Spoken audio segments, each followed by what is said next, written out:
अंगूर लच्छे में थे, उन सबका एक ढेर लगा दिया। व्यक्ति ने पूछा कि भाई अंगूर का रेट क्या है? तो बोले भैया अंगूर का रेट क्या चल रहा है? 100 रुपए किलो ना। तो उन्होंने कहा कि ये 100 रुपए किलो है, और बोले ये जो है ये 60 रुपए किलो है। ये 60 रुपए किलो, ये 100 रुपए किलो। 60 रुपए किलो ये अलग अलग है, इसलिए क्या है इनकी कीमत भी कम हो गई। तो इससे पता चला कि एकता की कीमत है। इससे पता चला कि बताओ जब एक अंगूर एक लच्छे में भी एक साथ हैं तो उनकी कीमत 100 रुपए किलो, और टूटा है तो उसकी कीमत घट गई। ऐसे ही भाव हम सब भी तो हैं, हम सबका भी यही हाल है। यदि हम लोग टूटे हुए अंगूर हैं तो हमारी पूज्य पुरुषों के, पूज्य पुरुष हैं, इनके गुणों में अनुराग करना उसका नाम भक्ति है। किसमें अनुराग करना? ये ध्यान रखना, जैन दर्शन में कभी भी व्यक्ति से अनुराग करने को भक्ति नहीं कहा। मनीष जी पंडित जी के पुत्र हो, है ना? क्या कहा? पूज्येषु गुणानुरागो भक्ति। पूज्य पुरुष के, अब पूज्य पुरुष जितने भी हैं,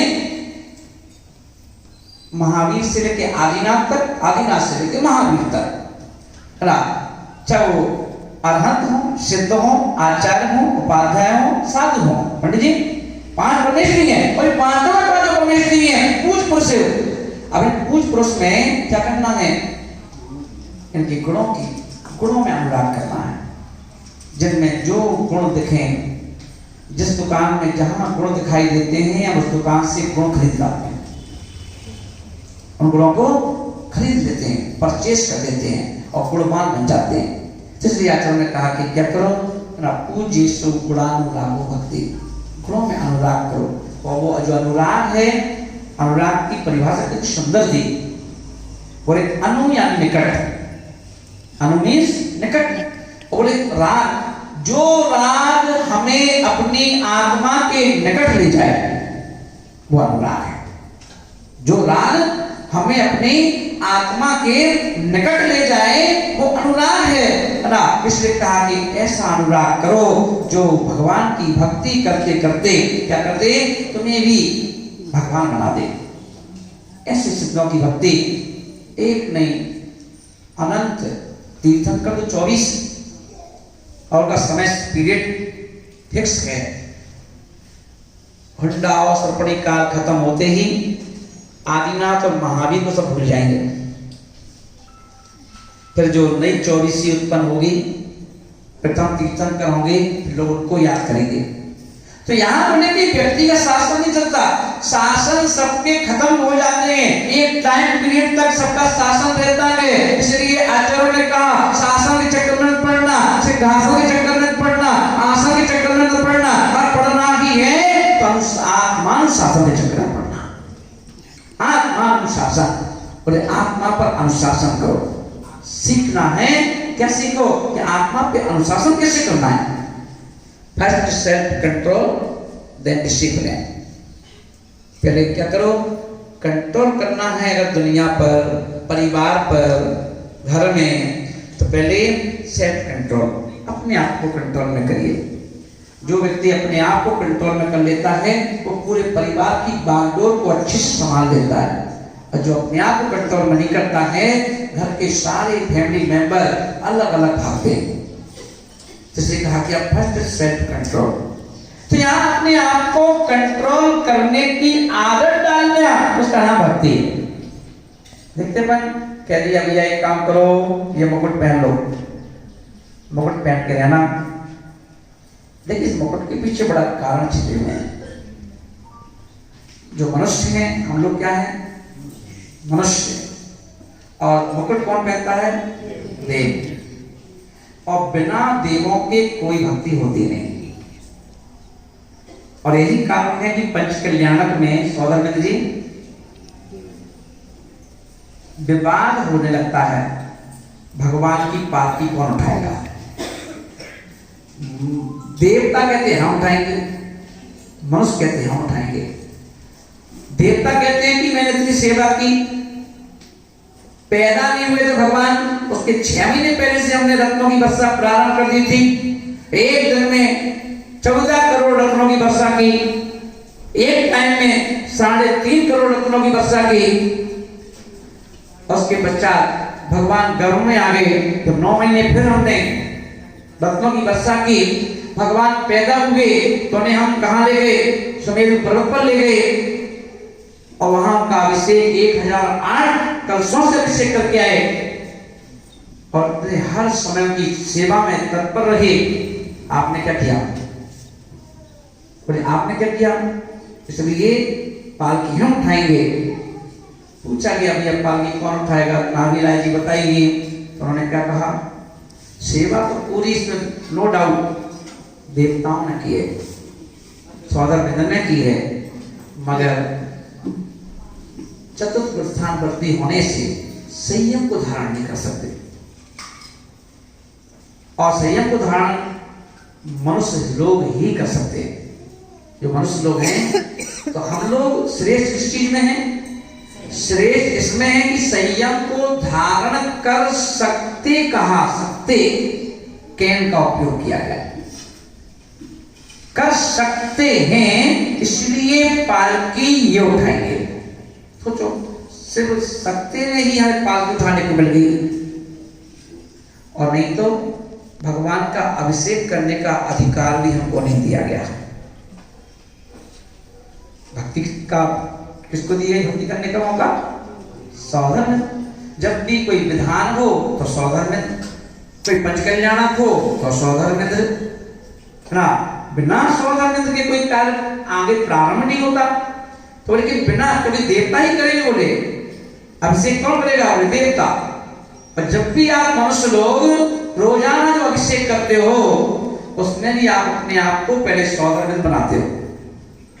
जो आप 9 स्थानों पर तिलक लगाते हो, वो तिलक लगाने का मतलब ही ये है कि आप कल्पना कर रहे हो कि हे भगवान ये तिलक, हे भगवान ये कुंडल, हे भगवान ये बाजूबंद, हे भगवान ये कलाई बंद, हे भगवान ये हार, ना ये चिन्ह, ये पूरे 9 स्थानों पर जो आपने तिलक लगाया, ये तिलक कोई शोभा नहीं है।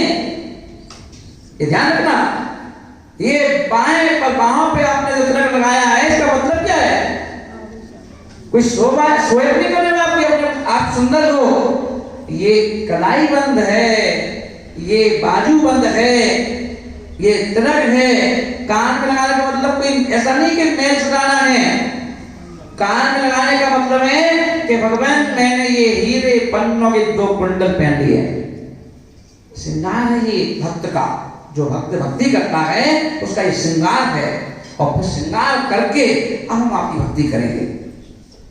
अपन तो क्या है, आप ये भी कहते हैं 9 17 लगा दो, तो बस आप धोजो कुत्ता पहन डालो।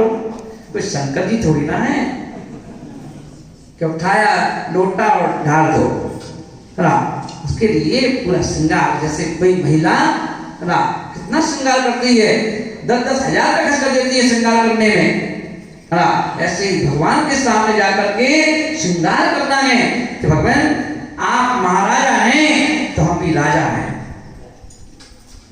और महाराजा के पास हम नौकर थोड़ी बन के जाएंगे, राजा बन के जाते हैं। अब ठीक है, भावना प्रधान धर्म है, तो हम कुंडल नहीं पहनते, इसलिए कल्पना कर लेते हैं कि ये कुंडल है, पर करते तो हैं, तो करना पड़ता है। तो इसलिए महान भाव क्या कहा, भक्ति करो। तो पूज्य गुणानुरागो भक्ति, पहले इंद्र ने उस पर कलश उठाया, अब भगवान का अभिषेक किया। तो अब अपने देखें कि हम देव बनकर के भगवान का अभिषेक कर रहे हैं, और देव बनकर के, इसलिए हम ध्यान रखें हम मनुष्य हैं, तो मनुष्यों की शोभा कब है?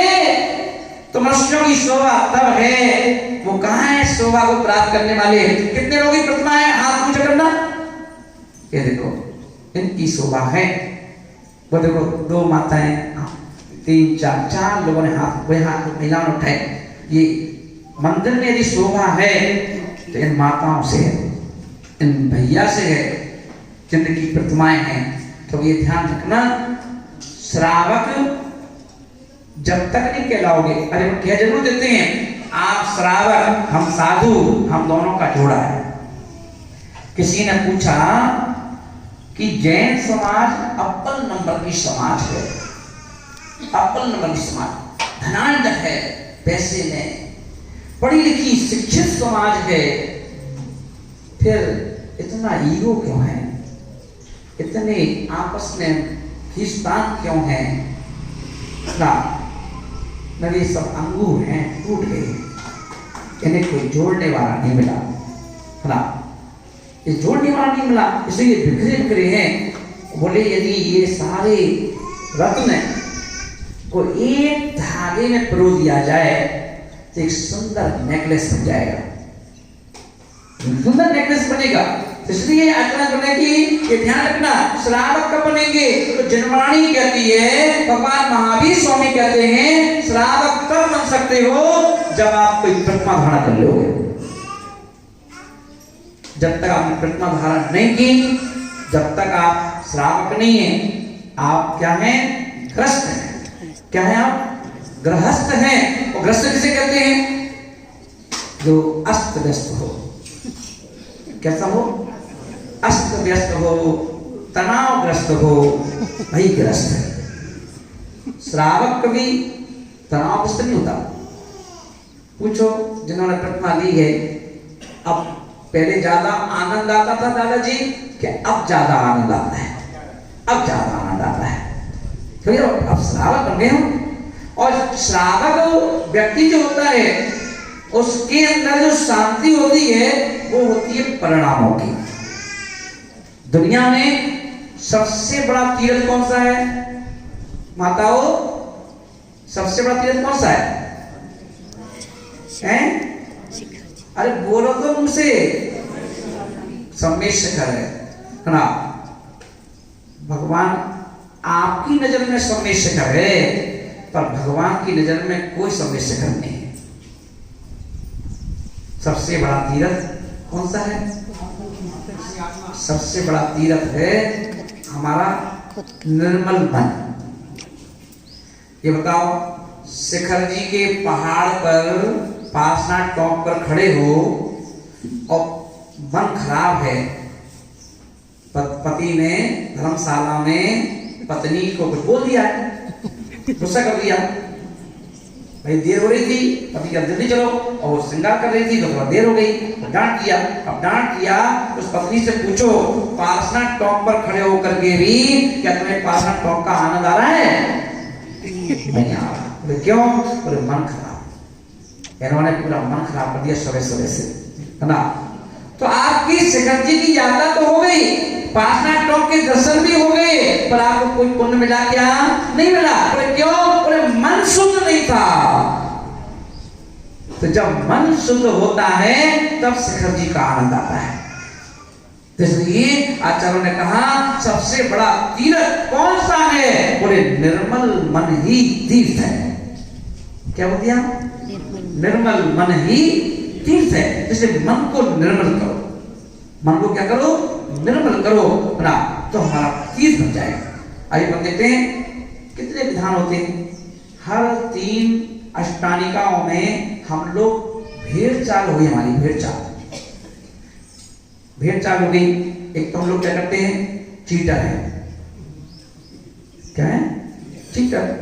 अपनी बुद्धि तो लगाएंगे नहीं, सब देव पुस्तक पढ़ पढ़ बैठे हैं, बस क्या करना, ये आदत में आ गया है, आदत में, है ना। जैसे माइक वाले को जाता ना, माइक वाले को जब भी माइक लगाएगा तो hello hello mic check, hello mic check,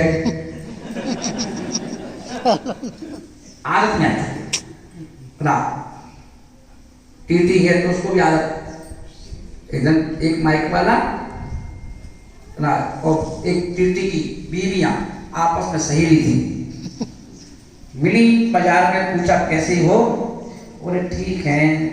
तो कहा माइक को काम है तो थोड़ी परेशानी हो जाती है। क्या परेशानी? अरे रात में सोते सोते चिल्लाए लगते हैं, हरो माइक चेक, हरो माइक चेक।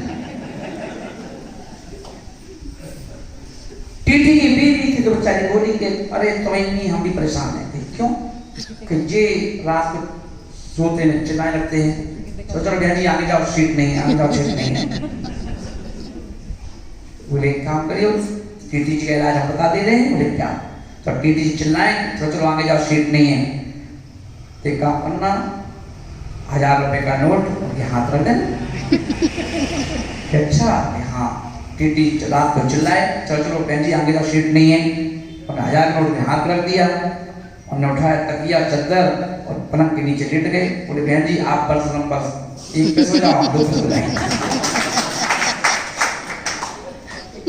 तो आदत होती है, कहीं ये ध्यान रखना धर्म की तुम्हें आदत ना पड़ जाए, तो तुम्हें ये लग जाए कि हमें तो इतने अर्घ ही चढ़ाना है, हमारा काम खत्म। जब तक महाराज जी प्रवचन करेंगे तब तक पूरे अर्घ चढ़ा देंगे, अर्घ तो चढ़ जाएंगे, पर ध्यान रखना कुछ नहीं होगा। ये किसे कहते हैं? भक्ति कहते हैं आपने अपने बच्चे को दूध पीने को दिया, और दूध पीने को दिया, गिलास भर के दूध लिया और उसमें आपने 2-3 चम्मच शक्कर डाल दी ऊपर से और दे दिया, पी लो। बच्चा पिएगा तो मम्मी इसमें बुरा नहीं है, ठीक हो दूध है। अरे बेटा हमने बुरा डाला है, थोड़े डाला है, हाँ पर वो क्या है, मीठा तो ही नहीं है। अरे एक काम हो जाओ, वापस दो। दूसरा गिलास लिया, क्या किया, उसको उछाला, इस गिलास से उस गिलास में, इस गिलास से उस गिलास में, जब बार-बार उछाला, अब दिया, अब शक्कर नहीं डाली ना उन्हें, अब दिया, बच्चा बोला हाँ अब मीठा हो गया। तो कहाँ से मीठा हो गया? कहाँ से मीठा हो गया? शक्कर तो पहले भी थी, पर पहले क्या किया, वो शक्कर दूध में मिली नहीं थी, इसीलिए शक्कर होने के बाद भी दूध मीठा नहीं हुआ था। ऐसे ही भक्ति तो कर रहे हो, पर उसको मिलाओ तो, उछालो तो, जब तक भगवान तुम में, तुम भगवान में तो मिल नहीं जाओगे, जब तक मिठास नहीं आएगी, तब तक मिठास आने वाले नहीं। मैना सुंदरी ने एक विधान किया, एक बार। उस मैना सुंदरी से पूछो, बहन तुम तो हर साल विधान करती होगी। तो मैना सुंदरी बोली पागल है क्या बार विधान करेंगी? अरे पति को कुछ रोग था, एक बार कर लिया, अब पति का कुछ रोग ठीक हो गया, तो क्या बार बार करेंगे क्या? तो बताओ, अब तुमसे पूछा क्या विधान बहन तुम करती हो क्या? हम तो 3 अष्टानिका में बैठ जाते हैं ना, और पूरे 8 दिन तक खूब विधान करते हैं ना। घर के लोग सोचते हैं मम्मी विधान करने गई और मम्मी चीटर बन के बैठ के पुस्तक रखते, एक हाथ में पुस्तक, दूसरे हाथ में कर लो। क्यों अपना टाइम पास कर रही हो? क्यों अपना टाइम बेकार कर रहे हो? कम से कम धर्म कैसे नहीं करना रूढ़ी परंपरा से, धर्म को समझ लो, धर्म को समझ के करो। कहीं ऐसा ना हो आप इस धर्म को समझे ही नहीं और आयु पूरी हो जाए और बाद में पता चला कि ओहो धर्म तुमने की नहीं। जैसे धर्म तो वो है ज्ञान के साथ, यानी ज्ञान हमारी आत्मा में शक्कर की तरह मिल जाए ना, उस ज्ञान से आगे बढ़ते जाओ। एक विधान छोड़ो, मैं समझे कितने किए थे? एक विधान में तीसरे दिन कुछ रोग ठीक हो गया था, तीसरे दिन। और ये वो अष्टानी का पर्व है, कहा गया कि जितनी रीति सिद्धियां होती हैं, हर रीति सिद्धियों की जाप होती है और उन जापों का नियम होता है। किसी की 10,000 जाप करना है, किसी की इतने 1 लाख जाप करना है, किसी की इतने जाप करना है, रीति सिद्धि हो जाती है। पर वो सारे नियम रूल्स जो हैं अष्टानिका में समाप्त हो जाते हैं। जो रीतियां 6 महीने में होती हैं, अगर अष्टानिका में आपने वो रीति सिद्धि करने की कोशिश की तो 1 दिन, 2 दिन, 3 दिन में सिद्धि हो जाती है। इतना प्रभाव है 8 दिनों का। और अपन सोचो 8 दिन में कितने कुछ लोग भी होंगे जो समाज के 2-4 लोग होते ही हैं, वो बैठे होंगे विधान में कि जब मैना समझी की तरह हमारा भी ठीक हो जाएगा। कितने विधान कर लिए, एक इतना सा दाग खत्म नहीं हुआ। कहाँ गलती है? क्या मैना सुंदरी का विधान दूसरा था? या मैना सुंदरी के लिए दूसरे भगवान थे? सिर्फ हृदय की सफाई नहीं थी, मन की सफाई नहीं थी, मन निर्मल नहीं था। इसलिए क्या जरूरत है? पूरे मन को निर्मल करने की। पहले मन को निर्मल करो। जब मन निर्मल होता है तो हमारी माताओं बहनों का जब मन निर्मल हो उस दिन का भोजन का टेस्ट अलग होता है, और जिस दिन मन निर्मल ना हो तो भोजन का टेस्ट अलग होता है। क्या कारण है? इसे महाभारत धर्म को समझ समझ के करना है। धर्म को क्या करना है? इतना मत खाओ उल्टी हो जाए, है ना। कम खाओ, स्वस्थ रहोगे, मस्त रहोगे, है ना।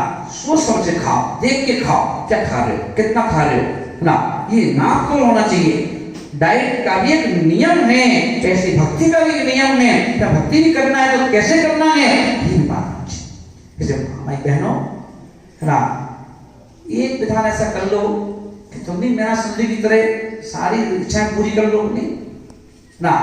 पर कर रहे हो बेकार नहीं है। नवीन कर्मों का आश्रम नहीं होता है। 8 दिन बैठेंगे, नवीन कर्मों का आश्रम नहीं होगा। मगर आचरण बोलने की उसको भी समझ के करो। जैसे अपन देखें जितने तीर्थंकर हैं पंडित जी, उनके चिन्ह हैं अलग अलग। आदिनाथ का चिन्ह, बैल का चिन्ह, पार्श्वनाथ का चिन्ह, सर्प का चिन्ह, महावीर का चिन्ह, शेर का चिन्ह। ऐसे ही 5 परमेश्वरियों के बीजाक्षर भी हैं। बीजाक्षर कितने होते हैं? 5। कौन कौन से? राम, ह्रीम, ह्रूम, ह्रौम, हरा। अब ये 5 अक्षर हैं, तो हम देखेंगे 5 अक्षरों को 5 परमेश्वरियों के साथ अलग अलग लगाना है। पर अपन ने क्या पकड़ रखा है? सिर्फ ह्रीम। जो 12 महीने पूजा करते हो, चाहे आदिनाथ की पूजा करो, चाहे पार्श्वनाथ की, पता चला कि संडे का व्रत कर रहे हैं, पार्श्वनाथ की पूजा करना है, तो क्या बोलोगे? ओम ह्रीम पार्श्वनाथ जिनेन्द्राय जलमनपामि स्वाहा, है ना। सिद्धों की कर रहे हो तो ओम ह्रीम। आचार्य भी चौका में आ जाए तो ओम ह्रीम, उपाध्याय आ जाए तो ओम ह्रीम, साधु हो जाए तो ओम ह्रीम। 5 के अक्षर अलग हैं। ये तो कहते जब बस स्वाध्याय करो निकलेंगे। जब कोई अरहंत की पूजा कर रहे हो तो ह्राम यूज करना है। ओम ह्राम आदिनाथ जिनेन्द्राय, महावीर जिनेन्द्राय, पार्श्वनाथ जिनेन्द्राय, चंद्रभूम जिनेन्द्राय, ह्राम यूज करना है।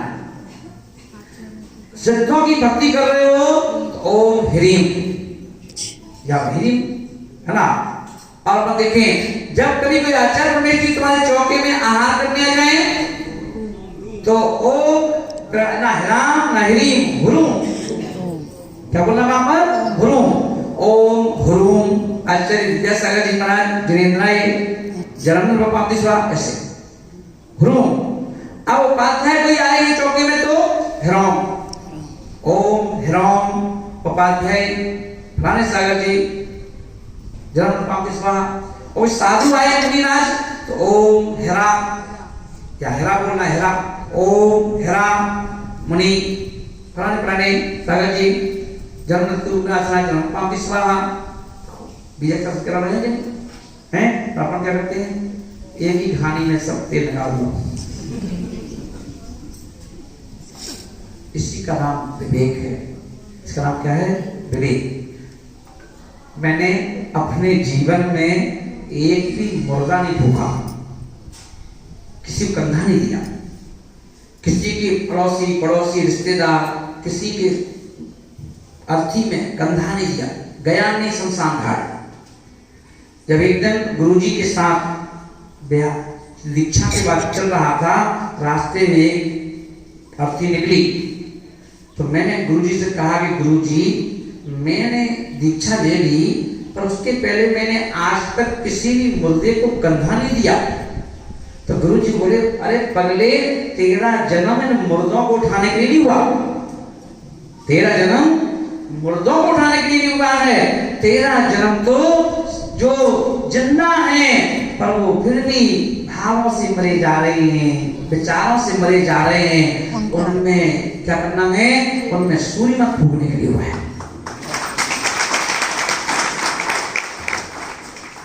पंडित जी विधान करवाएंगे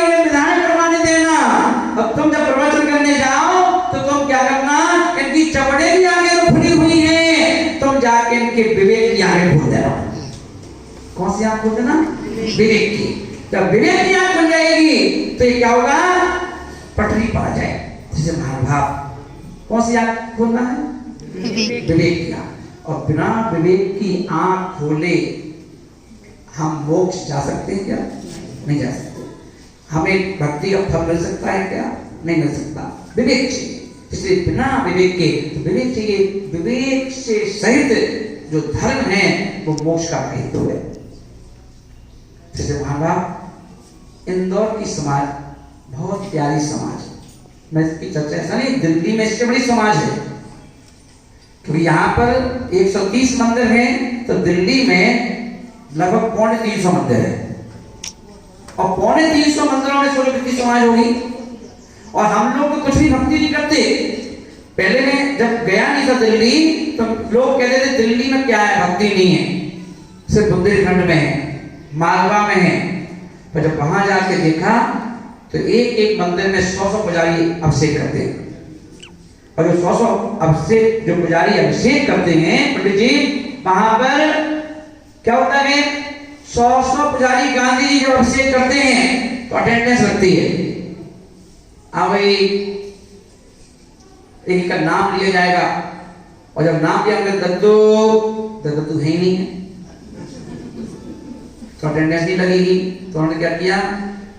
सारे 99 पुजारी दद्दू घर जाएंगे पूजा के बाद, चाय नाश्ता वहीं करेंगे। आज अगले दिन से घरवाली जो है दद्दू को धक्का देके पहुंचाएगी, चलो अभिषेक हो गया, जाएंगे। बहुत बढ़िया। देव जी क्या था? एक पुजारी यदि कम हो गया तो सारे के सारे 99 पुजारी के घर पहुंच जाते हैं। जय भाभी जी कहाँ है भैया? ना चलो हम लोग मिले, भैया से मिल भी आएंगे, वही चाय नाश्ता करके आएंगे। करो बेटा, इकोसिस्टम सबको लेके चलना है ना, जोड़ना है सबको। और पैसे का उपयोग हम वेदी, कितनी सुंदर सुंदर वेदियां बनाते हैं। थोड़ी आप तो जाते हो विधान करने के लिए, तो वेदियां हम बनाते सुंदर सुंदर पत्थर की, मार्बल की। और लोग क्या करते हैं? उस मार्बल के पत्थर पर ही सोने के वर्क और चांदी के वर्क, मोटी मोटी चादर सी लगा देते हैं। अपन चमक लाएंगे तो चांदी के क्या हो ज्यादा, वो सोने के चमक है ना। मंदिर के लिए हर 6-8 में, जैसे अपन मोबाइल चेंज कर लेते हो, गाड़ी चेंज कर लेते हो, वो वहां पर वेदियां चेंज करते रहते हो। फिर क्या होगा वेदी में? अब पुरानी हो गई, 1 साल पुरानी हो गई, बच्चे अच्छी नई वेदी लाना चाहते, नहीं अब नहीं पाएंगे। मैंने कहा लोग कहते हैं धर्म नहीं है, यहाँ धर्म के लिए समर्पित है ना। और एक दिल्ली में एक हर साल कम से कम तो 30 चतुर्मास होते हैं, 25-30 चतुर्मास होते हैं ना। और फिर भी लोग आघाते नहीं, करो चतुर्मास करो। अभी तक विश्व सामर देख नहीं है ना, तो मान ला, और वहां भी प्रचार होते रहते हैं, ऐसा नहीं। तो कहने का निर्णय ये है कि हम देखें अपनी इंदौर समाज जो है, मैं दिल्ली टू इंदौर क्यों आया?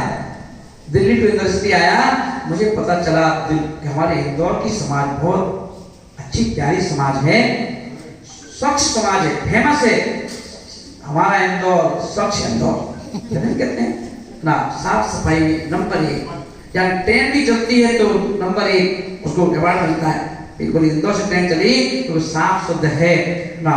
हमारी समाज भी 3 लाख, कोई पता था लगभग 2.5-3 लाख जैन टोटल इंदौर के है ना, कोई स्वच्छ है ना। बस क्या करना थे, अभी अंगूर की